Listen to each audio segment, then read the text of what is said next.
प्यारे खुदावन, इस दूसरे सेशन पे हम आपका स्वागत करते हैं। पहले सेशन तूने हमें चलाया प्रभु, अब की बार फिर से एक बार प्रभु तो अपने वचनों की और हमारे जीवन में जो घटनाएं इन दिनों में हो रही है, जो भविष्यवाणी राजकरणी आध्यात्मिक जीवन में भी जो परिवर्तन और बदलावट है, इस वचन के साथ में मिलाकर आज तो हमें सिखाने के लिए विनती करते हैं। ये लोग हैं प्रभु जो रैप्चर से प्यार करते हैं, तेरे आगमन से प्यार करते हैं। दुआ प्रभु यीशु के नाम में मांगते, सुन और कबूल कर। बैठ सकते हैं।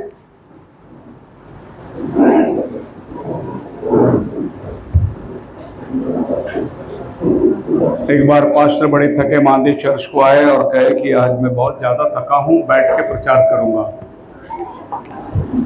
किसी ने कहा मंडली से, आप बैठ के करो प्रचार, हम सो के सुनेंगे।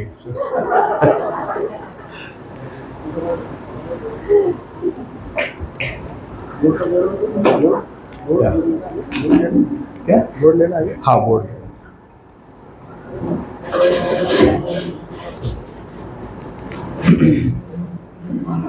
Okay, modern events made clear.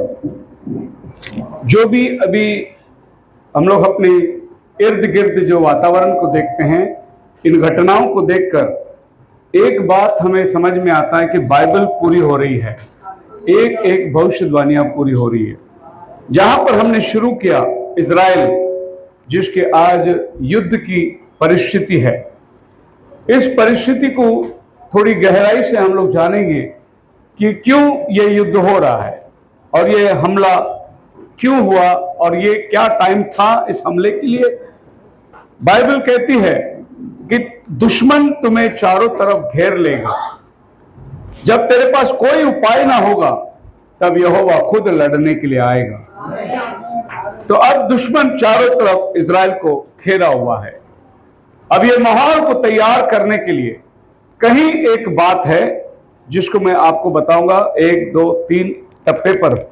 सबसे पहला है वन वर्ल्ड रिलीजन। इस वातावरण को या इस युद्ध को काबू में लाने के लिए जो ये लड़ाई चल रही है, पिछले 100 साल के आसपास से ये लड़ाई चल रही है।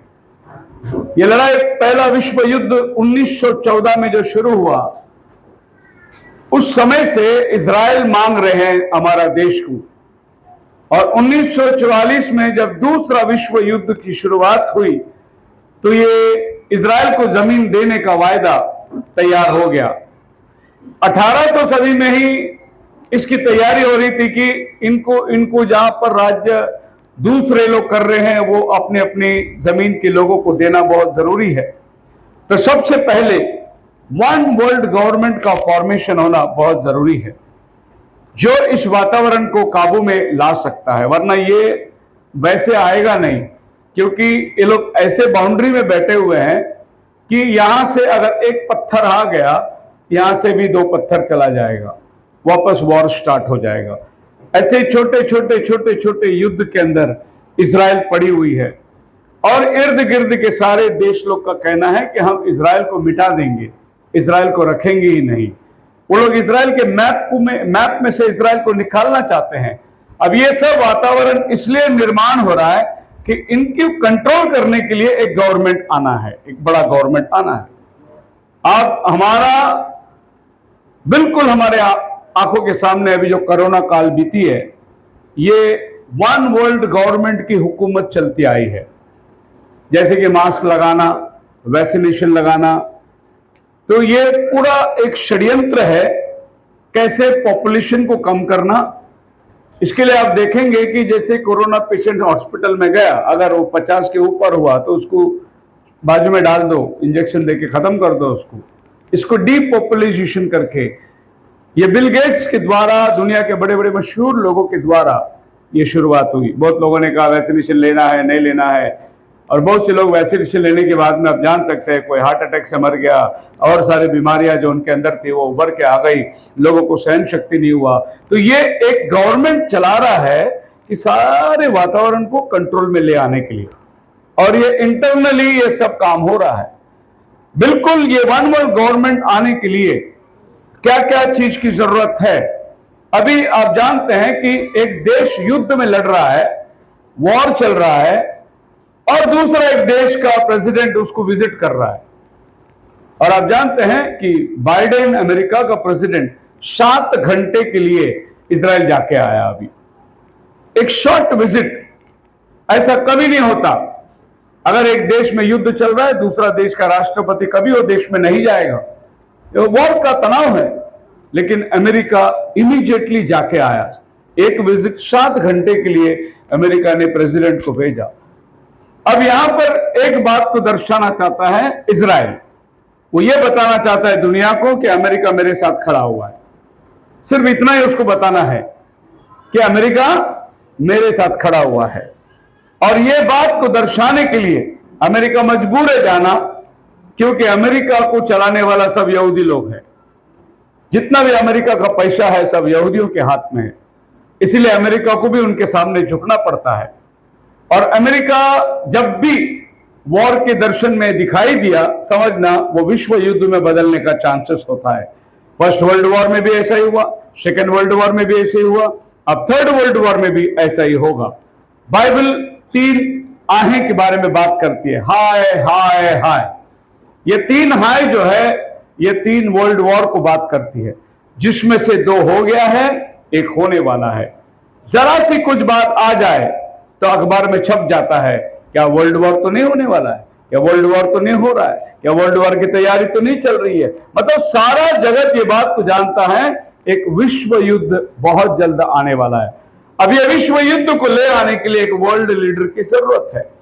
अब ये आकर बेंजामिन नेतन्याहू को मिला और उनको आश्वासन हुई, सामने वाले को इशारा दिया कि मैं इनके साथ खड़ा हूं, अगर कुछ बोले। इमीडिएटली 1000 वॉरशिप और बम और मिसाइल के साथ में मेडिटेरियन सी से अमेरिका ने अपने जहाज को भेज दिया। अब ऑलरेडी जहाज जो है इजराइल के बाहर मध्य सागर में खड़ी हुई है। इतना खली कि अगर समझो हमास जो हमला कर रहा है, अब ईरान बोला मैं हमला करूंगा, लेकिन ईरान हमला किया तो अमेरिका मारेगा उसको। इसके लिए वो तैयार आकर खड़ा है कि कोई और आदमी हाथ नहीं उठाना। अब तब तक इजराइल क्या करेगा, गाजा पट्टी में हमास को साफ करेगा, तब तक वो खड़ा है उधर, मैं खड़ा हूं तो साफ कर।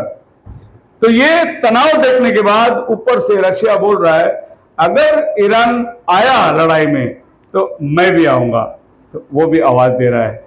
अब ये जितनी देश बोल रही है मैं आऊंगा मैं आऊंगा, सबका नाम बाइबल में लिखा है। और बाइबल बोलती है ये देश जब आएगा, ये देश जब आएगा, समझना ये विश्व युद्ध में बदल जाएगा। अब पुतिन जो है, रशिया और चाइना, ये दोनों की बड़ी अच्छी दोस्ती है और ये दोनों अमेरिका का दुश्मन है। और अमेरिका जिसके साथ दोस्ती करेगा उसके साथ ये दुश्मनी करेंगे। ये इनका बहुत सालों से पुराना प्लान है। ये लोग साथ साथ चलते हैं, दोनों भी कम्युनिस्ट राज्य हैं और दोनों भी अमेरिका का हमेशा खिलाफ रहता है। भाई ब्रैनम ने दर्शन देखा, उसमें से 7वां दर्शन जब हुई थी अमेरिका का ब्लास्ट, उसके पहले उसके एक वाणी आई, वॉच रशिया वॉच रशिया, 2 बार। Keep your eye on the king of the north, उत्तर के राजा के ऊपर तो अपने नजर रख, watch Russia watch Russia. And then after world war 2 she begin to gain strength and become one of the super power. और दूसरा विश्व युद्ध के बाद रशिया जो है सुपर पावर बनने लगा। पहला रशिया के पास इतनी ताकत नहीं थी, लेकिन रशिया अभी सुपर पावर बनने लगा। The last vision of brother Branham, he stated I heard most terrible explosion, मैंने एक बहुत बड़ा धमाका सुना और वो धमाका से अमेरिका के अंदर से धुआं निकल के आ रही है और अमेरिका सब धूल में मिल चुका है। Recently science doomsday clock was moved forward in 3 minutes। जब हमारे भाई ब्रैनम ने 7वां दर्शन की देखी और अमेरिका से एक धमाका निकला, तो भाई ब्रैनम के टाइम पे डूम्सडे वॉक या क्लॉक करके जो साइंटिस्ट लोग हैं, उन्होंने बोला कि अब दुनिया खत्म होने के लिए खाली 3 मिनट बाकी है। भाई ब्रैनम के टाइम पे घड़ियाल 3 मिनट में आ गया। आपको मालूम है अभी कितना मिनट में घड़ियाल? सिर्फ 90 सेकंड में है अभी घड़ियाल, 90 सेकंड। पिछले दिसंबर को उन्होंने घड़ियाल चेंज किया, जनवरी को डिक्लेयर किया, अभी 90 सेकंड। 90 सेकंड मतलब 1 मिनट को 60 सेकंड होता है और 30 सेकंड, 1.5 मिनट खाली बाकी है दुनिया तबाह होने के लिए। ये साइंटिस्ट लोग का घड़ियाल बोल रहा है। बाइबल तो पहले से बोल रहा है कि दुनिया तबाह होने वाली है, लेकिन साइंटिस्ट लोगों ने घड़ियाल भी लगा दिया। अब ये 1.5 मिनट का इंतजार कब होगा पता नहीं, लेकिन खुदावन ने अपने नबी को 3 बातें बताई। पहला बात, there will be 3 curtains, one is Russia, iron curtain, red China, bamboo curtain, and watch purple curtain rising in USA. और अमेरिका के अंदर से पर्पल कर्टन उठेगा। पर्पल कर्टन जो है बैंगनी पर्दा, ये रोम को दर्शाता है, जो अमेरिका में आकर अमेरिका उठेगा और अमेरिका के अंदर वो बड़ा नाम कमाना शुरू करेगा। दूसरा है लाल पर्दा, जो बंबू का पर्दा, वो है चाइना, चाइना लाल कलर को दर्शाता है। और तीसरा है आयरन कर्टन, जो यूरोप कंट्री है, ये है आयरन कर्टन, जिसमें जर्मनी, ऑस्ट्रेलिया, सब यूरोप देश है, सब आयरन कर्टन में आते। ये उस टाइम पे अपने अपने लिए बाउंड्री बनाया था। और भाई ब्रनम ने बोला जब ये तीनों पर्दा एक साथ आएंगे उस समय कयामत का वक्त होगा। तो चाइना आना चाहिए जो बांबू कर्टन है, पर्पल कर्टन रोम इंटरफेयर करेगा लेकिन यूएसए के द्वारा करेगा। तो आप जान सकते हैं कि अमेरिका के अंदर कभी भी प्रोटेस्टेंट प्रेसिडेंट नहीं बना। हर कोई प्रेसिडेंट जो है कैथलिक प्रेसिडेंट नहीं बना। पहली बार अमेरिका के अंदर कैथलिक प्रेसिडेंट चुन के आया, जो अभी बाइडेन है। मतलब पर्पल कर्टन अंदर आया है अभी। अब देखिए कि इस समय में जो अमेरिका के अंदर वाइस प्रेसिडेंट चुना गया, हैरली, जो कि एक हिंदुस्तानी औरत है। और नबी ने कहा कि एक औरत अमेरिका में आएगा। अब हो सकता है, मैं नहीं जानता हूं कि औरत है या राष्ट्र है, लेकिन पहली बार अमेरिका के अंदर एक औरत प्रेसिडेंट की शपथ खाई बैंगनी कपड़े पहनकर। कौन से कपड़े पहनकर? बैंगनी कपड़े पहनकर। तो सबको याद आ रहा है कि भाई ब्रनम ने बोला बैंगनी कलर का पर्दा आएगा, आप लोग याद करो। ये तीनों घटनाएं बहुत सामने आएगी। ये पहला है, वर्ल्ड लीडर को तैयार करेंगे। कौन हमें अगुवाई करेगा, कौन हमको आगे लेके जाएगा, कौन हमारा मार्गदर्शन करेगा। First, one world leader. Second, इस इजराइल के तनाव को ठीक करने के लिए आएगा वन वर्ल्ड रिलीजन। सब धर्म संभव एक धर्म के अंदर, और इसको बोलते हैं Chrislam. So one world religion, Chris मतलब क्रिश्चियन, लाम मतलब इस्लाम। सो क्रिश्चियन और इस्लाम दोनों मिलकर एक रिलीजन बनाएंगे। तो ऑलरेडी बर्लिन में ये तीनों मजहब एक साथ आकर एक चर्च का फाउंडेशन डाला है। अब ये ऐसी बिल्डिंग है, एक बाजू मुसलमान अपना जान पड़ेगा, एक बाजू यहूदी प्रार्थना करेगा और एक बाजू क्रिश्चियन अपना प्रेयर चलाएगा। ये तीनों मिलकर एक ही बिल्डिंग में प्रार्थना घर बना रहे, जिसको बोलते हैं वन वर्ल्ड रिलीजन। ये लोग आए, आपस में ईंट बांटे और बर्लिन में इन्होंने ये काम को शुरू कर दिया है। वन वर्ल्ड गवर्नमेंट का मतलब ये है, आपको जो मानना है आप मान सकते हैं, आप जो को करना है आपके घर में कर सकते हैं, लेकिन हम सब लोग मिलकर एक धर्म के अंदर आएंगे और उसका अगुवाई करने वाला एक होगा। सो वन वर्ल्ड, एक राज्य, एक धर्म, ये भी आने वाला है। इसके लिए जो बाकी के धर्म है वो आगे उठ रहे हैं। इसमें रिक वॉरेन जो है ये सबसे ज्यादा इसको प्रमोट कर रहे हैं। यही इस्लाम धर्म का स्थापन करता है और ये धर्म अभी अमेरिका के अंदर बहुत तेजी से जा रहा है। ये धर्म अभी रोम में भी आ गया है और यूरोप कंट्रीज में बहुत से लोग मिलकर इस धर्म का स्वागत कर रहे हैं। इनका कहना है कि हम सबका बाप कौन है? अब्राहम। कौन है? अब्राहम के 2 बेटे थे, एक का नाम था इस्माइल और एक का नाम था इसहाक। सो अब्राहम के ये दोनों बेटे को लेकर ये धर्म शुरुआत होती है। एक जो है इस्माइल, जो बड़ा लड़का था अब्राहम का, जहां से मुस्लिम लोग शुरुआत होती है, और दूसरा जो है इसहाक, जहां से यहूदी और यहूदियों में से क्रिश्चियनिटी, जब प्रभु यीशु मसीह के आने से होता है। तो कहते हैं हम दोनों क्यों झगड़ रहे हैं जब हम दोनों एक ही बाप से आए हैं? तो क्यों नहीं हम लोग एक ही बाप के पास जाते हैं? और वो एक बाप जो है कृष्णा, इस्लाम कृष्ण मिलकर कृष्णाम। सो हम दोनों एक ही बाप के पास जाएंगे। तो ये बाइबल की पुरावा लेकर वन रिलीजन को लेकर आ रहे, जिसको पोप ने कहा कि ये होना बहुत जरूरी है और ये करना भी चाहिए। अब जानते हैं इजराइल कहता है, हे इजराइल सुन, तेरा प्रभु परमेश्वर, हमारा परमेश्वर अनेक नहीं हो सकता, एक ही परमेश्वर है, और तुम मुझे छोड़ किसी को ईश्वर करके ना मानना। ऐसा बाइबल पढ़ने वाले अगर बोलेंगे सब धर्म एक है, तो आप सोच सकते हैं कि ये धर्म कहां चला जा रहा है। और बहुत सारे मजहब को इन्होंने साथ में ले लिया, उनको भी पकड़ लिया, इनको भी पकड़ लिया, इनको भी पकड़ लिया, सबको बिठाकर उन्होंने एक एग्रीमेंट कर दिया कि अगर हम लोग सब लोग एकत्रित आएंगे तो हम अपने विश्वास को एक साथ मान सकते हैं। और एक साथ मानने के लिए the purpose of drive and plan to destroy the church. और ये मेन पर्पस क्या है? ये सब धर्म आने के लिए जो रियल चर्च है उसको खत्म करना है। रियल चर्च कौन है? प्रभु यीशु मसीह की दुल्हन। उसके विरुद्ध में खड़े रहने के लिए लोग सब साथ में आ रहे हैं। इसके लिए यूनिटी यूनिटी यूनिटी की बात हो रही है। अभी आप समझ सकते हैं, ये लोग कॉमन प्लेटफॉर्म में आने के लिए दुनिया के बड़े बड़े इवेंजलिस्ट पास्टर लोग ने जाके पोप से मिलकर उससे बात किया, अगर आप आएंगे, सहमति देंगे तो हम सब लोग आपके साथ हैं। तो जोएल ऑस्टिन जैसा आदमी जिसके चर्च में 40,000 मेंबर है, हिलसॉन्ग चर्च जो है जिसके अंदर 30,000 मेंबर है, ऐसे बड़े बड़े लोग जो है आकर पोप से मिलकर आश्वासन दिए, अगर ये वन वर्ल्ड रिलीजन को आप चलाएंगे तो हम आपके साथ हैं, हमारा सारा वोट हम आपको देते हैं। सो ऑलमोस्ट पोप ने सबको जीत लिया है, सारे रिलीजन लोग उसके अंडर में चले गए हैं। वो अभी जाकर जेरूसलम में भी जाकर आया।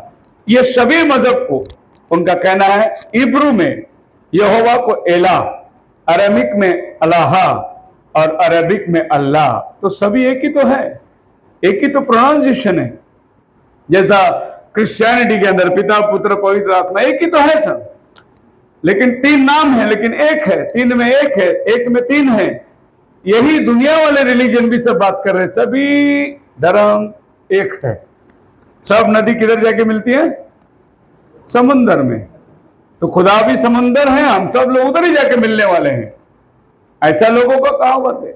दुनिया के अनेक चीजों को समझाने के लिए अनेक रास्ता, एक मंजिल, आप वहां से आओ या आप यहां से आओ, कहीं से भी हमको जाना तो वही है। पर बाइबल कहती है मार्ग सत्य और जीवन मैं हूं। आपको जाना है तो यीशु ही मार्ग है, दूसरा कोई रास्ता है नहीं। कोई स्वर्ग पर नहीं चढ़ा, जो कोई एक जो स्वर्ग से उतरा, मैं जीवन हूं, जीवन और कहीं भी नहीं है, केवल यीशु मसीह के पास है। सुनने को अच्छा लगता होगा, ये सब नाम भी एक ही है, विश्वास भी एक ही है, बात भी एक ही है, तो क्यों नहीं हम लोग वन वर्ल्ड रिलीजन में आएंगे, pope and Islam. So pope ने जाकर सभी इस्लाम धर्म गुरु लोगों को मिलकर अदल बदल विश्वास करने का, कुरान बांटना, वहां से बाइबल देना, यहां से एक करना, हम लोग सब साथ में चलेंगे, तो ये सभी लोगों का विश्वास को उसने जीत लिया। अब मुसलमान भी वही मानेगा जो पोप कहेगा, यहां तक बात बन चुकी है, तुम ही हमारा अगुवाई होगा, क्योंकि ये जब भी जाएंगे इजराइल के पास, इजराइल लाती मारेगा, लेकिन अगर पोप जाके मांगेगा तो इजराइल दे देगा पोप के हाथ में, और पोप वो लेके इनके हाथ में दे देगा। इसीलिए उनको एक मध्यस्थ चाहिए, और वो मध्यस्थ अभी आ चुका है। ये पहला पोप है जिसका नाम है पतरस। अभी तक पतरस नाम का कोई पोप आया नहीं, और इसका नाम जो है 11वीं सदी में सेंट माइकल नाम का एक भविष्यवक्ता था, वो भी कैथलिक था। उसने कहा कि आज के बाद वेटिकन में केवल 266 पोप बैठेंगे, 266, उसके आगे पोप नहीं होगा, that will be the last pope. और फ्रांसिस जो है वो 266 नंबर में आया है, मतलब इसके बाद पोप नहीं है, ये आखिरी पोप है। अगर एग्रीमेंट इजराइल का बनाना है तो यही बनाने वाला है, इसी के हाथ में वो जिम्मेदारी दिया गया है, क्योंकि और एक इलेक्शन पोप का होने वाला नहीं। पहली बार ऐसा हुआ है इतिहास के अंदर, एक पोप जिंदा रहने के टाइम दूसरा पोप को बनाया गया। पोप जब तक मरता नहीं दूसरा पोप बनता नहीं, लेकिन इसका पहला वाला पोप जो है रैटजिंगर, वो बीमार होकर रेजिग्नेशन दिया और बोला कि मेरे जगह पे दूसरा पोप को तुम लोग चुन लो, ऐसा कभी इतिहास में होता नहीं।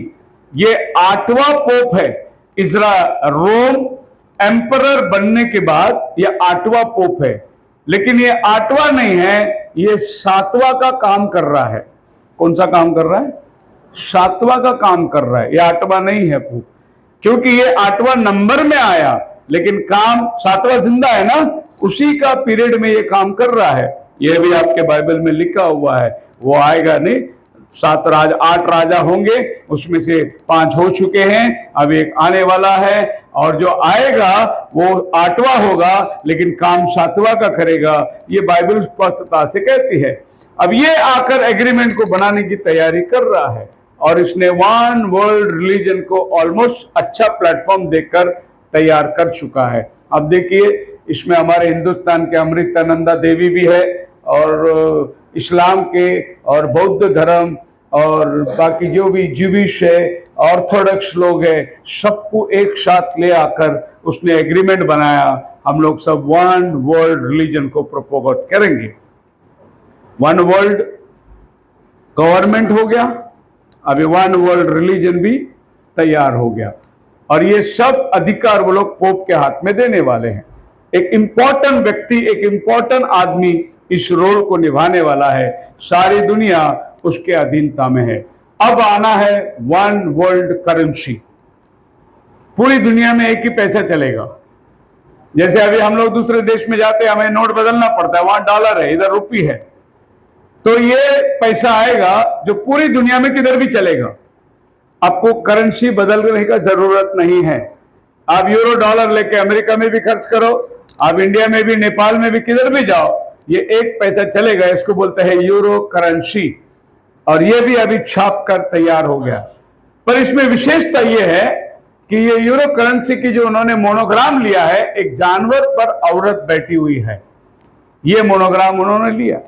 हमारे सिक्के में देखो त्रिमूर्ति मिलेगा आपको, ऐसा हर एक देश का अपना अपना सिक्का है, एक एक निशानी है, लेकिन ये करेंसी का निशानी है एक जानवर पर एक औरत बैठी हुई है।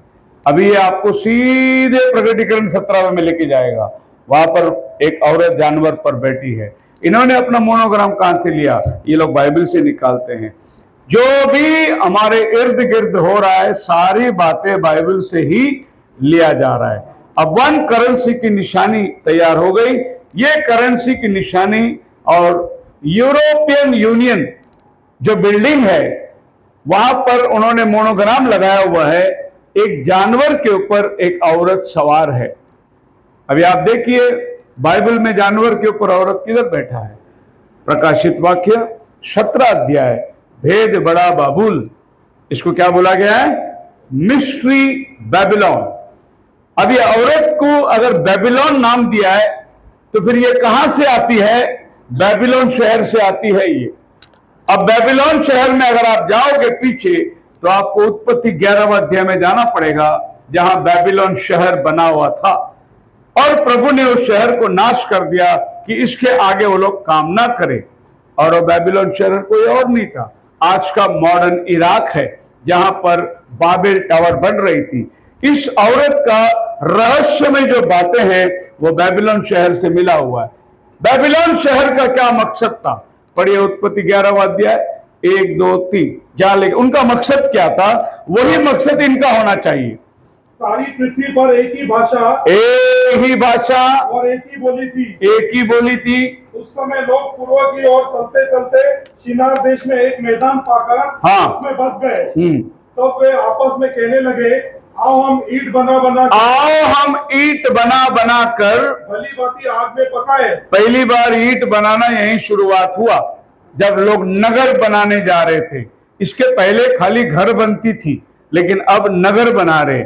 नगर का मतलब हम लोग सब साथ में रहेंगे। फिर बात आई वन वर्ल्ड रिलीजन की, और आओ हम ईंट बना कर भली भांति आग में पकाए, और उन्होंने पत्थर के स्थान पर ईंट से और चूने के स्थान पर मिट्टी के गारे से काम लिया। फिर उन्होंने कहा, आओ हम एक नगर और एक और बना ले, जिसकी चोटी आकाश से बातें करें। इस प्रकार से हम अपना नाम करें, ऐसा ना हो कि हम किसका नाम करें? अपना नाम करें। यही है बाबिल का स्पिरिट, अपना नाम होना चाहिए। और अभी ये संसार में जो चल रहा है सब अपना नाम होना चाहिए। ये बाबिल का स्पिरिट है। हम लोग यहां वहां पृथ्वी में तीतर बीतर नहीं होना चाहिए। पर परमेश्वर का क्या योजना था? आदम और हवा को तुम फूलो और फलो और पृथ्वी में, ये लोग क्या बोलते हैं? हम कहीं नहीं जाएंगे, हम एक ही जगह रहेंगे। तो ये परमेश्वर के खिलाफ में है। तो जहां वायदा परमेश्वर के खिलाफ में लोग काम करना शुरू करते तो परमेश्वर वहां गड़बड़ी का आत्मा भेज देता है, और वो लोगों को अपनी अपनी भाषा समझ में नहीं आई, तीतर बीतर हो गए। तो ये सिक्का जिस औरत को लेकर आती है, ये भेद बड़ा बाबुल। अब अगर ये बात आप देखेंगे बाबुल शहर किधर था, तो आप पढ़ सकते हैं वो शिनार में था, जहां आकर वो लोग बसे। शिनार से इस औरत को लेकर गए। अभी आप, मेरे पास टाइम नहीं कि आप ज़करिया 4 अध्याय में आएंगे, 5 अध्याय में आएंगे, जहां एक बर्तन है, उस बर्तन में एक औरत को बंद कर दिया और उस औरत को उठाकर वो लोग जा रहे हैं। कहां पर जा रहे हैं? बाबेल में जा रहे हैं, जो मॉडर्न बाबेल है। और ये मॉडर्न बाबेल में जाकर वो ढक्कन खोलते हैं, वहां वो औरत अपने लिए एक घर बनाती है, और ये औरत को उठाकर जेरूशलेम से ले गए शिनार में। जेरूशलेम से शिनार जो है वो रोम शहर है। ये औरत को ले जाकर रोम में रखे, और रोम में वो औरत ने अपने लिए एक बहुत बड़ा भवन बनाया, और रोम में बैठकर आज ये पूरी दुनिया को राज्य कर रही है। यही औरत प्रकटीकरण 17 में आता है। ये औरत को लेके जाने के लिए जो जानवर आया, वो जानवर प्रकटीकरण 13 में उठता है, समुंदर से आता है। कहां से आता है? अब समुंदर का मतलब फिर क्या हुआ? भीड़, जाति, भाषा और लोग, मतलब लोग मिलकर ये जानवर एकत्रित हो रहा है, और एकत्रित होकर ये लोग जा रहे हैं उस औरत को लेकर। औरत चर्च को दर्शाती है, जानवर राज्य को, ताकत को दर्शाती है। मतलब ये पृथ्वी में एक ऐसा चर्च होगा जो राजकरण को लेकर ताकत को इस्तेमाल करेगा, और वो एक ही औरत इस शहर में, वो है वेटिकन सिटी, जो रोम के अंदर है, जहां औरत यानी चर्च उस शहर को चलाती है, उस शहर को राज्य करती है, और दुनिया के तमाम राजा लोग उस औरत के साथ व्यभिचार किया करके बाइबल बोलता है। कारण उन्होंने अपने धर्म को क्या किया? मिक्स कर दिया। इसको बोलते हैं आत्मिक व्यभिचार, और सब लोग उसके अधीनता के अंदर आ गए। अभी जो वातावरण चल रहा है वो इस मस्जिद के लिए चल रहा है। कुछ महीनों पहले इजराइल ने यहां मिलिट्री भेज दिया था अंदर, और इन लोग जो अंदर बैठे थे, इनको सबको वहां से मार भगाया, क्योंकि ये लोग जो अंदर गए थे, किसी के हाथ में पत्थर थी, किसी के हाथ में हथियार था। तो इजराइल पुलिस ने देखा ये लोग हथियार सब लेके अंदर क्यों जा रहे? आपको प्रार्थना को जाना है तो आप बाइबल लेके जाओ, धर्मशास्त्र लेके जाओ, हथियार क्यों लेके जा रहे हैं? तुम प्रार्थना को नहीं जा रहे हैं, तुम्हारा मकसद कुछ और है। तो ये दंगा फसाद होने के पहले इजरायली अंदर घुस गए और उन सबको मार के बाहर निकाल दिया। जैसे ही उनको मार के बाहर निकाला, पूरी पृथ्वी में तमाम इस्लाम लोगों के बीच में ये गड़बड़ी मच गई कि मस्जिद के अंदर तुम कैसे मिलिट्री को भेज दिया। हमारे देश में कुछ समय पहले हुआ था ये घटना, आप सबको मालूम होगा, हम लोग सब छोटे थे, जब इंदिरा गांधी ने अमृतसर गोल्डन टेम्पल में मिलिट्री भेज दिया था। जब ये भिंद्रान वाला अंदर जाकर हथियार लेके बैठा था, उस समय में जेल सिंह प्रेसिडेंट थे इंडिया के। तो सभी सरदार लोग बोले हमारे पवित्र स्थान पे तूने मिलिट्री को भेजकर हमारा भवन अशुद्ध कर दिया, तो फिर क्या सजा? प्रेसिडेंट को पूछना, बोले क्या सजा देना है तुम्हें? बोले तुमको हमारे गुरुद्वारा के बैठ में चप्पल साफ करना पड़ेगा। तो जेल सिंह जाकर गुरुद्वारा में बैठकर पूरा दिन चप्पल पोछा, हो लादी पोछा, बोला माफ कर दो कि इंदिरा गांधी प्राइम मिनिस्टर ने जो काम किया। ऐसा ही हमास वालों ने पूछा हमारे मस्जिद में तो मिलिट्री को क्यों भेजा, लेकिन उन्होंने बदला लेने के लिए एक दिन ठहराया जो कौम की पूर्ण नाम का त्योहार था। उस दिन उन्होंने उसको हमला किया। इनका स्लोगन था, क्योंकि तुम अल अस्का मॉस्क में मिलिट्री भेजा, हम लोग ये हमला कर रहे हैं। ये उसी का प्रतिमल, उसी का बदला है ये। अब बात क्या हुई? टाइम आ गया कि ये जगह किसका है? ये तुम्हारा है, ये इसका है। मुस्लिम बोलता है हमको दे दो, ये हमारा है। यहूदी बोलता है नहीं देंगे, ये तो हमारा सुलेमान ने बांधा हुआ मंदिर है, ये पवित्र स्थान हमारा है सदियों से। और ये भटकी हुई जाती थी। ये इनफैक्ट अरब लोग भी आज इनको सपोर्ट नहीं कर रहे। मिस्र देश भी रास्ता बंद करके रख दिया, इनको नहीं अंदर लेने, क्योंकि अरब लोग बोलते हैं हम लोग प्योरली इस्माइल के बच्चे हैं, ये लोग इस्माइल के बच्चे नहीं है। ये लोग कौन है? ये लोग इर्द गिर्द जो पड़े, जो इजराइल के ऊपर हमला करते थे, ये मंगोलियन और ये हिताइट्स, ये जेबूसाइट्स, ऐसी तरह की जितने हाइट्स है, उनमें से ये भटकी हुई जाति है, ये इस्लाम नहीं है, ऐसा अरब खुद अभी दावा करने लगे और वो लोग इन सब से हाथ निकाल के पीछे हट गए। अब टाइम आ गया, प्रगटीकरण 11वां अध्याय पूरा होने का टाइम आ गया। क्या लिखा है प्रगटीकरण 11:1 में? और मैंने देखा कि एक सरकंडा मेरे हाथ में दिया गया, तू मंदिर को नाप ले और बाहर का आंगन छोड़ दे, क्योंकि वो अन्य जातियों को दिया गया। टाइम आ गया अभी, जो ये मस्जिद तुम देख रहे हो, इसको मापने वाले हैं और अंदर का भाग यहूदी ले लेंगे, बाहर का भाग अन्य जातियों को दे देंगे। ये टाइम आ गया, जो रेवल्यूशन 11वां अध्याय पूरा होने का टाइम आ चुका है। आप लोग मेरे साथ हैं? कितने लोग मैसेज को मानते हैं? भाई ब्रनम को प्रगटीकरण 10:7 कितने लोग समझते हैं? और 7वां दूत ने तुरी फूका। अब 10:7 तक फुलफिल हुआ। आगे क्या फुलफिल होने वाला है? 11वां अध्याय में मस्जिद बंटने वाला है, 2 भाग होने वाला है। हमारे देश में क्या हुआ? बाबरी मस्जिद का फैसला वो दे दिया गया उनके हाथ में। अब वहां राम मंदिर बन रहा है, मस्जिद वालों को बोला तुम जाओ उधर बनाओ, उनको अलग कर दिया गया। यही हालात अभी इजराइल का होने वाला है, जिसमें अभी युद्ध चल रहा है कि ये मापेंगे, तुम उधर जाओ और तुम इधर जाओ, बीच में से बाउंड्री बनाने वाला है। अब ये दोनों को साथ में बिठा के कौन बात करेगा? कोई ऐसा पावरफुल आदमी चाहिए जो इसको भी दबाएगा, इसको भी दबाएगा और दोनों को बिठाकर एग्रीमेंट साइन करेगा। ये दुनिया में एक ही आदमी है जो ये काम कर सकता है और सबकी नजर उसके पास है, और वो है पोप, जो मसीह धर्म गुरु कहलाता है पर है नहीं। वो मसीह धर्म गुरु नहीं है, वो एंटी क्राइस्ट है, क्रिस्त विरोध है। वो आज से 500 साल पहले मार्टिन लूथर ने बोला, अगर मैं क्रिस्त विरोध किसको मानता हूं तो पोप को मानता हूं, उसके सिवा और कोई एंटी क्राइस्ट हो नहीं सकता। लोग मेरे को बोल रहे, अरे आपका ब्रनम भाई जो प्रॉफिट मानते हैं वो कैथलिक को एंटी क्राइस्ट बोला। मैं बोला नहीं, उसके 400 साल पहले लूथर ने बोल के गया वो एंटी क्राइस्ट है करके।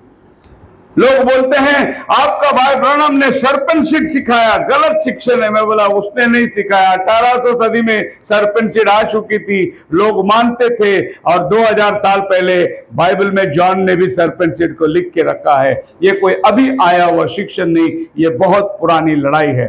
अब ये लड़ाई इस तनाव के अंदर आ गई कि प्रकाशित वाक्य 11वां अध्याय भी अब काम में आ गई कि बाहर का आंगन छोड़ दे और भीतर का आंगन को खाली माप ले, ये तेरे लोगों के लिए दिया गया है। अब जैसे ही ये नापने को आता है, 3 वचन में देखिए कौन आता है, 2 प्रॉफिट लोग आते हैं। गवाह को ये अधिकार दूंगा कि टाट ओढ़े हुए 1260 दिन तक भविष्यवाणी करे। Praise the Lord. 2 अध्याय में ये मापने के लिए दिया, उसके पीछे पीछे 3रा अध्याय में 2 नबी लोग आते, क्योंकि जब माप कर इजराइल को अलग बंटवारा दे दिया, प्रॉफिट लोग उधर मौजूद हो जाएंगे, क्योंकि सुलेमान के ओसारे में खड़े रह के प्रभु यीशु मसीह ने प्रचार किया। वहीं पर ये प्रॉफिट लोग को भी खड़ा होना है। सुलेमान का ओसारे जहां उस समय की पुलपिट मानी जाती थी, प्रभु यीशु मसीह को वहां जाना था। प्रभु यीशु मसीह उसी ओसारे पे खड़े रहकर कहा, मैं जगत की ज्योति हूं। इसीलिए प्रभु यीशु मसीह को पूछा, कर देगा? आपका गुरु कर देता है? प्रभु ने बोला, मच्छी पकड़ ले और भाड़ा भर दे। अगर हम टैक्स नहीं देंगे तो ये मुझे उधर खड़े रहने को नहीं देंगे, उधर खड़ा रहना है मुझे। तो प्रभु टैक्स भर के अंदर जाकर उस जगह पे खड़ा रहा, क्योंकि वचन का पूरा होना जरूरी था। अब यीशु मसीह पूछते चेलों को, टैक्स बाहर वालों से लेते हैं या अंदर वालों से लेते हैं? मैंने वो तो बाहर वालों से लेते हैं, फिर तो हम बच गए, फिर तो ये लोग हमारे साथ टैक्स नहीं मांग रहे। इनको मालूम नहीं, जिस मंदिर का ये टैक्स मांग रहे उस मंदिर का खुदा मैं हूं। मेरे से टैक्स मांग रहे लोग। तभी भी प्रभु क्या बोलते हैं पतरस को, इनको ठोकर ना लगे, इसीलिए पकड़ और भाड़ा दे दे तू, ताकि ये लोग हमको अंदर छोड़े। आप मेरे साथ हैं? अब लोग जो है उस जगह में यीशु मसीह को खड़े रहने के लिए टैक्स मांगे। अब यहूदी लोग वहां खड़े हुए हैं, अगर तुमको यहां आना है तो टैक्स देना होगा, नहीं तो इसके बाहर तुम्हें खड़ा रहना होगा। एक बाउंड्री बनाना है और दोनों को अलग करना है। बहुत जल्द ये घटनाओं को एकत्रित लाने के लिए वन वर्ल्ड, वन गवर्नमेंट आएगी, वन करेंसी आएगी, वन रिलीजन आएगी, ये सब आ गया साथ में। अभी ये धर्म गुरु लोगों को एकत्रित लाकर, ये जब डिनोमिनेशंस है, जितना भी हमारे संस्थाएं हैं, इनको सबको लेके आकर पोप के अंडर में बिठाना है। नहीं तो क्या होगा, प्रोटेस्टेंट लोग पोप को नहीं मानेंगे, तो ये प्रोटेस्टेंट लोगों को सबको लेके पोप के अंडर में बिठाने के लिए वर्ल्ड काउंसिल ऑफ चर्चेस चालू हुआ। अब ये वर्ल्ड काउंसिल ऑफ चर्चेस 1947 में जब सेकेंड वर्ल्ड वॉर खत्म हुआ, उस टाइम पे इसकी स्थापना हुई और ये एक संस्था बन गई। जैसे जैसे इजराइल की आजादी हुई, साथ ही साथ वर्ल्ड काउंसिल ऑफ चर्चेस का भी स्थापना हो गया। अब वर्ल्ड काउंसिल ऑफ चर्चेस का क्या कहना है, आपको जो मानना है आप मानिए। आपको डुबा के बपतिस्मा देना है, या छिड़क के बपतिस्मा देना है, या बच्चों को बपतिस्मा देना है, या बुजुर्गों को देना है, वो आप अपने चर्च में करिए। आप खाली हमारा मेंबर बन के रहिए, आप खाली हमारे साथ ज्वाइंट हो जाइए। तो ये वर्ल्ड काउंसिल ऑफ चर्चेस क्या करेगा, सभी डिनोमिनेशन चर्चेस को एक करके पोप के पास लेके आके दे देगा। कितना अच्छा से प्लानिंग चल रहा है, देखिए सब चीज, हर जगह में हर बातें वचन के अनुसार धीरे धीरे पूरा हो रहा है। यहां पर मैं आपको एक वचन पढ़ाना चाहता हूं, यशायाह उसका 4 अध्याय। क्या कहती है बाइबल, पहला वचन से। उस समय 7 स्त्रियां एक पुरुष को पकड़कर कहेगी, हाँ, रोटी तो हम अपनी ही खाएगी, हाँ, और वस्त्र अपने ही पहनेगी, हाँ, केवल हम तेरी कहलाए, हाँ, हमारी नाम धराई दूर कर। हाँ, उस समय 7 स्त्रियां मिलकर कहेगी एक पुरुष के साथ में, हम अपने ही खाएंगे, हम अपने पहनेंगे, खाली तू हमारा हस्बैंड करके कहना, बाकी तेरा हमको कुछ नहीं चाहिए, खाली तेरा नाम चाहिए हमको। ऐसा ही आज हमारा संस्था है। पेंटिकॉस्टल वाला बोलता है हम जो मानेंगे हमारा मानेंगे, लेकिन हम क्रिश्चियन है, हमारा पति का नाम मांगता हमको।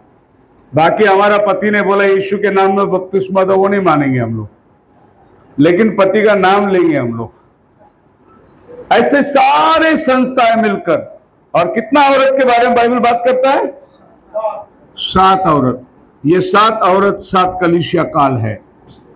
ये 7 कलीसिया काल में सभी लोग यीशु को मानते थे, लेकिन ये बाइबल को नहीं मानते थे, क्योंकि इनके पास अपनी अपनी बाइबल, अपनी अपनी शिक्षण, अपनी अपनी नाम धराई चली आ गई थी। इनको बाइबल से अभी कोई मतलब नहीं। ये कहते हैं कि हमें जो समझ में आया, हमारे ट्रेडिशन को हम फॉलो करेंगे। और बहुत से लोगों ने अपने लिए बाइबल छपवा के भी ले लिए। रोमन कैथोलिक ने अपने लिए खुद की बाइबल बना दी, यहोवा विटनेस वालों ने अपने लिए खुद की बाइबल बना दी, और फिर ये नया ट्रांसलेशन जितने आए, ये सब डिनोमिनेशन को सपोर्ट करने के लिए उन्होंने बाइबल को अपने तरीके से ट्रांसलेशन किया। तो ये 7 औरत मिलकर एक पुरुष को साथ कहेंगे कि हम खाएंगे अपना, पहनेंगे अपना, सिर्फ तू हमारा पति बन के रहे, नाम धराई हमारा दूर कर। लेकिन बाइबल क्या कहती है, मैंने तुम्हें पवित्र कुमारी की नाई एक पुरुष के साथ तुम्हारी बात लगाई है। सो दुल्हन की बात केवल यीशु मसीह के पास लगाई। दुल्हन का काम क्या है, जो दूल्हे के घर से आता है वही कपड़ा पहन के उसके घर जाना है, और फिर पति का नाम को अपने नाम में जोड़ना है। आज हमारे पास्टर लोग बोलते नहीं नहीं, यीशु का नाम का हम बपतिस्मा नहीं लेंगे। यीशु का नाम लेने से बपतिस्मा तुम उसको परिधान करते हो, जैसे एक पत्नी अपने पति के घर से आए हुए कपड़े को परिधान करती है, उसके घर से आए हुए चप्पल पहनती है, वहीं से आए हुए कपड़े पहनती है, और अपना बाप का घर का सब कुछ उतार देती है। आप और हमने भी ये दुनियावी बाप के घर के सब उतार दिए और हमारा स्वर्गीय पिता का कपड़े हम लोग पहन लिए, इसलिए आज हम लोग मसीह कहलाते हैं। ये वन वर्ल्ड गवर्नमेंट आकर इन सबको एकत्रित एक छतरी में लेकर आया। आपको मालूम नहीं, अगर आप समझो यहाँ कोई बैठे हो जो मेथोडिस्ट बैकग्राउंड से है, कोई डिनोमिनेशन बैकग्राउंड से है, आपको पता नहीं कि आपका संस्था ने जाकर WCC में साइन करके आ गया है, वो अंदरूनी रीति से एक हो चुके हैं। अब आपको नहीं मालूम, आप सोचते मैं तो मेथोडिस्ट चर्च में हूं, मैं WCC में नहीं हूं, लेकिन आपका मेथोडिस्ट का बिशप जाके उधर साइन करके आया है। मैं तो लूथरन हूं, आपका बिशप जाके साइन करके आया है। ये सब एक बावड़ी में आ गए, एक कुएं में आ गए। और इसका निशानी देखिए, क्रूस है, और क्रूस एक बोट के ऊपर लगा हुआ है। क्रूस जो है मसीहत को दर्शाती है, बोट जो है ये दुनियावी सागर में चलने के लिए हमको बोट चाहिए। इसीलिए हम लोग सब ये बोट के अंदर आ जाएंगे क्रिश्चियन बन के, जो कि उनका एम्बलम है एक WCC। अभी ये सब चीज तैयार है, चावल तैयार है, लहसुन तैयार है, हल्दी पाउडर तैयार है, आग तैयार है, चूल्हा तैयार है, सब तैयार है। इनको सबको एक बर्तन में डाल के रख के खिचड़ी पकाना है अभी। और उसके लिए पोप साहब भी तैयार हो गया। इसके लिए ये लोग जाके पोप साहब को बोला आप ही वो खिचड़ी बनाओ। ये वर्ल्ड काउंसिल ऑफ चर्चेस वाले आकर, ये सब ऑर्थोडॉक्स लोग हैं, ज्यूस लोग हैं, सब मिलकर उसको विनती कर रहे हैं कि आप आकर हमारा अगुवाई करो। अल्टीमेटली एक आदमी जो ये दुनिया को सत्य में लेके चलेगा और जो इस जमीन को बंटवारा करेगा, और फिर एक ऐसी नतीजा आएगी जो दूसरा थिस्सलुनीकियों की किताब 2 अध्याय और उसका 1 वचन में लिखा है। हे भाइयों, हाँ, अब हम अपने प्रभु यीशु मसीह के आने और उसके पास अपने इकट्ठे होने के विषय में तुमसे विनती करते हैं। रैप्चर के बारे में पौल बात कर रहा है। हे भाइयों, प्रभु का आना और हम सबका इकट्ठा होना, मतलब हम सबका जाना। रैप्चर के टाइम पे ये ऐसा होने वाला है, बिल्कुल रैप्चर के करीब। समझना, जब ये घटना होती रहेगी उसके रैप्चर उसके नजदीकी है। क्या लिखा है आगे? कि किसी आत्मा या वचन या पत्री के द्वारा, जो कि मानो हमारी ओर से हो, ये समझकर कि प्रभु का दिन आ पहुंचा है, हाँ, तुम्हारा मन अचानक अस्थिर न हो, हाँ, हो जाए, और न तुम घबराओ। हाँ, किसी रीति से किसी के धोखे में न आना। देखो, किसी के धोखे में मत आना, क्योंकि वह दिन न आएगा, वो दिन ना आएगा जब तक धर्म का त्याग न हो ले। क्या होगा?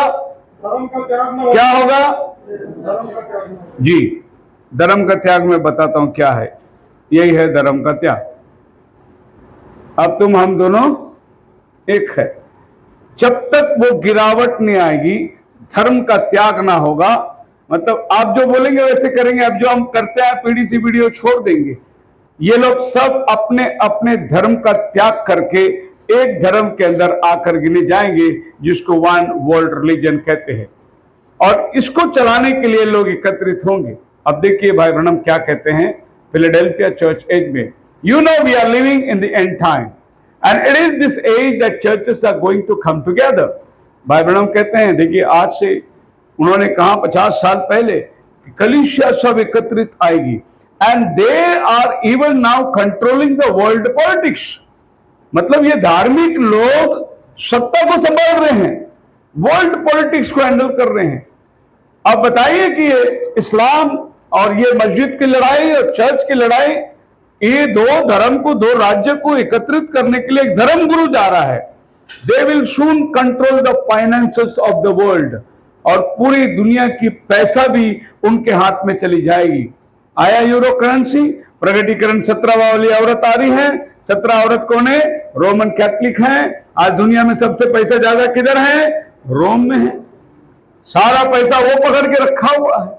देखिए प्रोफेसी के, then if you don't belong to the world organisation of churches, you won't be able to buy yourself.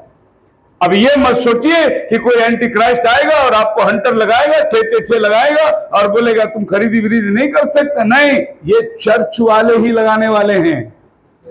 अगर आप नहीं उनमें शामिल होंगे, यही आपके ऊपर कार्रवाई लाने वाले हैं।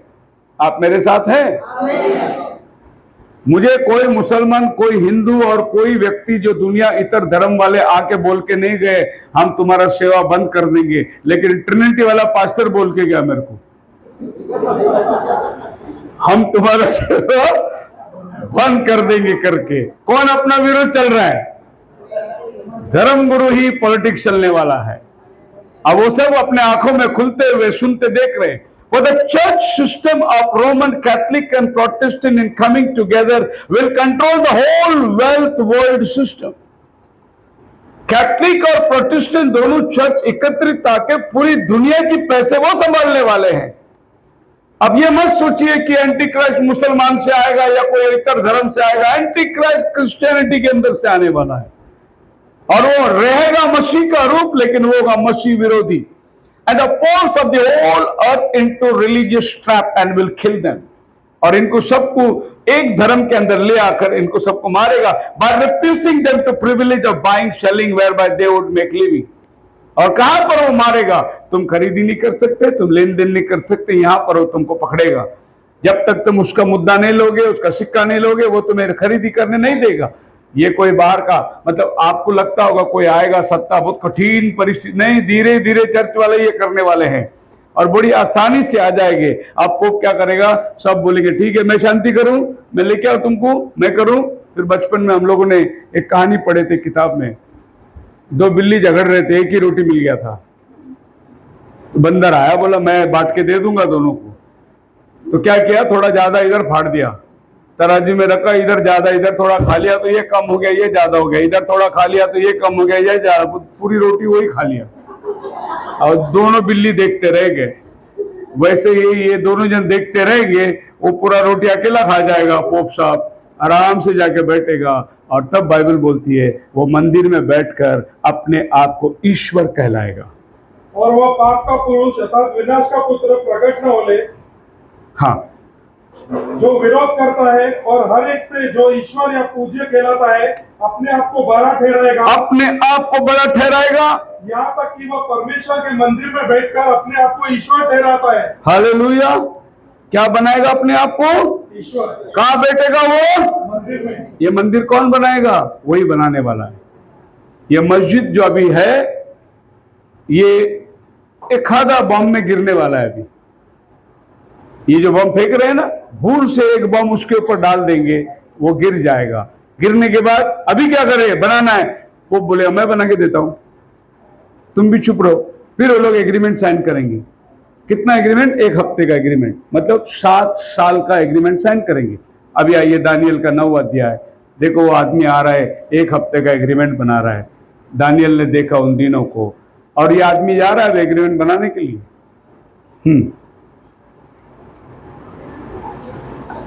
9:27। वह प्रधान 1 सप्ताह के लिए बहुतों के संग दृढ़ वाचा बांधेगा, परंतु आधे ही सप्ताह के बीतने पर वह मेल बलि और अन्न बलि को बंद करेगा। 1 हफ्ता के लिए दोनों को बिठाकर एग्रीमेंट करेगा और आधा सप्ताह बीतने पर एग्रीमेंट को तोड़ देगा। ये आधा सप्ताह बीतने पर एग्रीमेंट तोड़ने का मतलब यह है आधा सप्ताह में मंदिर तैयार हो जाएगा। और जब मंदिर तैयार हो गया, ये दोनों को बोलेगा आप मंदिर का एग्रीमेंट तोड़ दो, मैं खुद ही मंदिर चलाऊंगा। और ये आदमी अंदर जाकर अपने आप को ईश्वर या जो पूज्य कहलाता है सत्य पर आकर, तब समझ जाना फुल प्लेज ग्रेट ट्रिब्यूलेशन का टाइम जो है 3.5 साल, वो वहां से शुरुआत होती है। इसी समय में 2 नबी लोग आकर इनको एक्सपोज करेंगे और ये लोग मारे जाएंगे।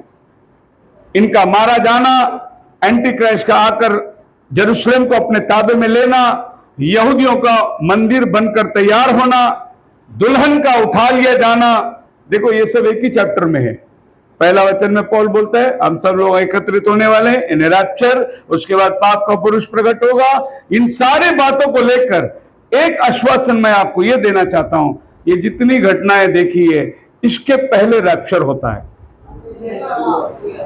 Praise the Lord. और आपके लिए हमारे लिए आखिरी चिन्ह जो देखना है कि भाई ये हो गया अभी रैप्चर होगा, वो है अमेरिका का नाश होना। अमेरिका उड़ाया जाएगा अभी, चूंकि अमेरिका के अभी खड़े हो गए।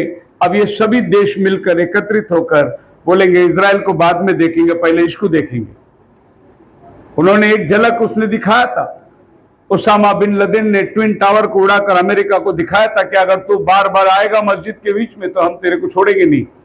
उस टाइम पे अमेरिका जो जमीन ध्वस्त हो गया था, पूरी बिजनेस ठप हो गई थी। अमेरिका ने फिर बनाया और अमेरिका का स्लोगन था, हम ईंट का जवाब ने पत्थर से देंगे करके उसने फाउंडेशन डालकर दोबारा उसको खड़ा किया। और वर्ल्ड ट्रेड सेंटर के द्वारा यह बात साबित हुई कि तू दोबारा इजराइल के पास जाना नहीं, लेकिन फिर भी अमेरिका आके अभी खड़ी हुई है। इसका मतलब यह है कि नबी का 7वां दर्शन, 5वां दर्शन, 6वां दर्शन तक पूरा हो चुका है। 6वां दर्शन क्या है? इमोरालिटी बढ़ जाएगी, अश्लीलता बढ़ जाएगी, नग्नता बढ़ जाएगी, होमोसेक्स में जो है वो एकदम रास्ते पर आ जाएंगे, गवर्नमेंट उसको परमिशन दे देगी। आज चर्च के अंदर पुरुष पुरुष के साथ शादी लगाया जा रहा है, स्त्री स्त्री के साथ शादी चर्च के अंदर लगाया जा रहा है।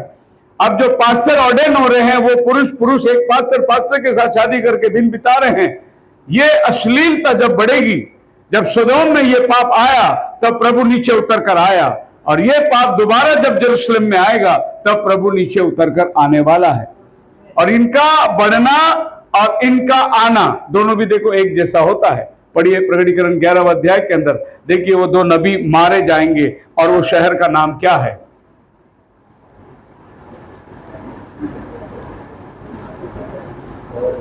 उनके शव उस बड़े नगर के जो आत्मिक रूप से सदोम और मिस्र कहलाता है। क्या कहलाता है वो? सदोम। जेरूशलेम में वो मारे जाएंगे और जेरूशलेम नगर क्या कहलाएगा? सदोम। और आज आप गूगल में डाल के देखिए, सबसे ज्यादा LGBT होमोसेक्स कहां पर है? 47% टेल अवीव इजराइल में है। दुनिया में किधर भी नहीं है इतना। मतलब इजराइल एक दिन सदोम बनेगी, तभी ये दो प्रॉफिट लोग आने वाले हैं। और आज इजराइल सदोम बन चुकी है। अब ये दो प्रॉफिट लोग का आने का टाइम भी हो चुका है। एंटी क्राइस्ट एग्रीमेंट बनाने का टाइम भी हो चुका है। मंदिर के अंदर मिलिट्री गया, ये पहली बार हुआ। नहीं तो वो मंदिर की रक्षा करते थे, मस्जिद की रक्षा करते थे। फर्स्ट टाइम वो अंदर घुस गए और गाजा पट्टी में जो इन्होंने हमला किया, किसको भी नहीं रखेंगे फैसला करके हमला कर दिया। एक गंभीर कदम इजराइल ने उठाया है और ये इसका नतीजा जो है, सभी लोग एकत्रित कर इजराइल को प्रेशर देंगे। यही वो टाइम है एक्सप्लोशन का, जब अमेरिका धूल में उड़ाया जाएगा। और अमेरिका धूल में उड़ाया गया, नबी का 7वां दर्शन पूरा हो जाता है और दुल्हन का ऊपर जाना यानी रैप्चर खातरी है पूरा। हालेलुया। मैं नहीं बोलता हूं रैप्चर 10 दिन में होगा, 1 महीने में होगा, क्योंकि बहुत लोग मेरे को पूछते भी है, पास्टर और कितना टाइम है रैप्चर को? आपको भी सोच में रहेगा, बच्चे का शादी करने का कितना टाइम बाकी है, अरे घर बनाने का कितना टाइम बाकी है, इतना जल्दी रैप्चर है क्या? मैं एक बार बारामती में प्रचार कर रहा था, तो वहां एक बहुत बड़ा आदमी था, पॉलिटिशियन, वो आया मेरे पास मीटिंग के बाद और बोला कि पास्टर जी आप बताए जल्दी आने वाला है प्रभु? मैं बोला हाँ जल्दी आने वाला है। नहीं क्या है? मेरे को डॉक्टर ने बोला बाईपास सर्जरी करो, 6 लाख रुपए खर्चा है। आप बोलेंगे प्रभु आने वाला है तो काय को खर्चा करूं मैं? लोग इसको ऐसे लेते हैं, प्रभु आने वाला है तो पहले मालूम पड़े पैसा। अरे तो प्रभु आएगा तो तू जाएगा ना, 6 लाख क्या करने का है? 6 लाख थोड़ी तेरे को रोक के रखेगा, तेरे को लेके जाएगा, कुछ नहीं जाएगा। पर वो मेरा मजाक उड़ा रहा था, बोल रहा था देखेंगे। पास्टर जी आप वो गिनती बिनती बताए ना, वो हमारे को समझ में नहीं आया, आप जो कैलकुलेशन किए। मैं बोला आएगा भी नहीं आप जवाब दो ना, शाम को दूंगा। मैं बोला शाम को मीटिंग से दूंगा स्टेज में। और शाम हो गई, आगे बंदा पहले रो में बैठा है, बहुत बड़ा पॉलिटिशियन, मेरे हाथ में माइक आ गया, मैंने गाना उठाया, हमको किसी का अब तो डर नहीं है। उसको ही देख के मैं बोला डर नहीं है, क्योंकि माइक अभी मेरे हाथ में है। मैं बोला सुन, आपने कहा कि मुझे कुछ समझ में नहीं आता, आपका लिखा पढ़ी, दूध का डब्बा पिन के क्रिश्चियन बन गया, कैसा समझेगा? मां का दूध पिया है मैं पैदा ही क्रिश्चियन है। बोला हालेलुया। वो बाजू वाले को बोलते माजूती बोल तो करोगा तू। ऐसी धुलाई उसकी करी में वचन से, मसीह में मेरे प्रिय लोगों, मीटिंग खत्म हुआ, मेरे को मिला नहीं, बहुत गुस्से से गया और रात को 2 बजे उसका लड़का आया मेरे पास, बोले पापा को 104 बुखार है, जल्दी चलो प्रार्थना के लिए। हम लोग हॉस्टल में थे, गए मैं उधर उसके लिए प्रार्थना करने, और तड़प रहा था बिस्तर पे, ऐसा उड़ रहा है ठंडी बुखार से। मैं गया, दोनों हाथ लेके मेरे को छोड़ा, बोलता मेरे को प्रार्थना करो। प्रभु की दया से तेल मलकर प्रार्थना किया, उसी टाइम बुखार उतरा नीचे उसका। वो उठकर बैठा, रात को 3 बजे चाय बना के दिया हम लोग को, और बोला क्षमा करा पास्टर, चुक लो। उसके बाद दूसरे दिन संडे था, हम लोग सब बारामती के चर्च में आके बैठ गए। अभी वो बंदा आया, वहां से आया, मेरा हाथ पकड़ा, मैं बैठा हुआ था, उठाया और सीधे मेरे को खींच के लेके गया पास्टर के पीछे के कमरे में। मैं बोला मारता क्या मेरे को, अंदर ले जाके अंदर ले गया, मेरे को ऐसा घसीट के ऐसा सामने लेके आया, बड़ा लंबा चौड़ा आदमी था, और मेरा हाथ पकड़ के उसके सर पे रखा, प्रार्थना करा। बोला इतना आराम से बोलना चाहिए था ना, मेरे को वहां से अल्लाह घसीट के। मसीह में मेरे प्रिय लोगों, ये वचन उन्हीं के लिए है जो दुल्हन है, संताओं के लिए वचन है ही नहीं। खुदावन आपको आशीष दे।